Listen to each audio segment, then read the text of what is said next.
Welcome back. Summertime is a great time to get outside, meet with friends, and get active with a new game. And right now, very few sports are growing as quickly as pickleball. The short scale and variation of tennis has exploded in popularity, with millions of players playing across the nation. With that comes thousands of injuries, though, every year. Here to help us now to understand how to avoid that is pain management expert Dr. Atul Kashul. Thank you for joining us so much. So analysts say that pickleball injuries cost Americans hundreds of millions of dollars every year. What parts of the body are likely to get hurt, and who is most at risk?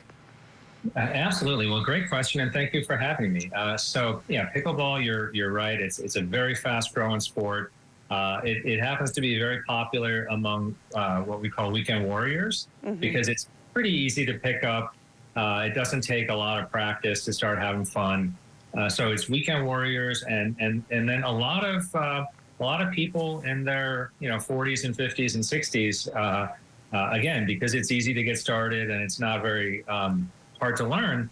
A lot of people returning to get active again as they get older. So that being the case, you have weekend warriors and you have a slightly older population who's trying to play a sport without really being conditioned, and it's kind of a prime setting for injury. So the common injuries, obviously, in pickleball are going to be the lower limb injuries from jumping around. So you have your ankles and your Achilles and some knees, maybe some hips. Really, I think the big ones are the ankles and the Achilles. And then on the upper limb, we see surprisingly a lot of wrist fractures, a lot of sprains and strains in the wrist, and a lot of hand injuries, from the impact on the racket. And you kind of hit it, that it's weekend warriors. So how can people basically avoid getting hurt? It sounds like they need to do a little bit more conditioning, to say the least.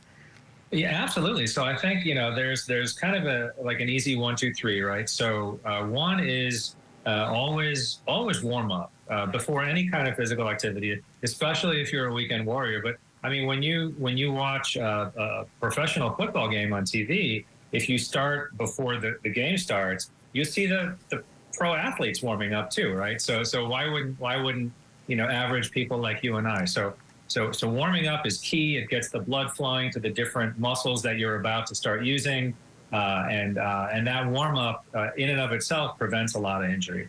I'd say the second big thing for injury prevention is stretching. Different from warming up.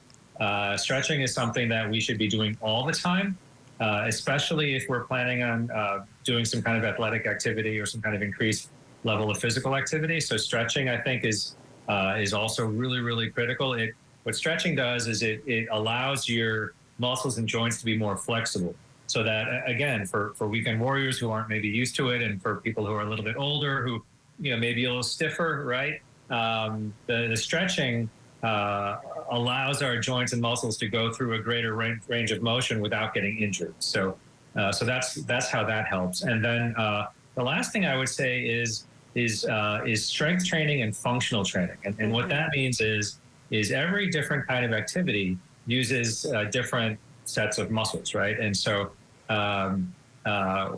when very easy to say, a swimmer has a different body and a different muscle build than a hockey player or a tennis player. And so goes for pickleball as well. Great tips. Thank you so much, Dr. Kashul, for joining us. Anyone that's headed out for the weekends or any day this week, make sure you stay safe as you play one of America's new favorite sports, pickleball.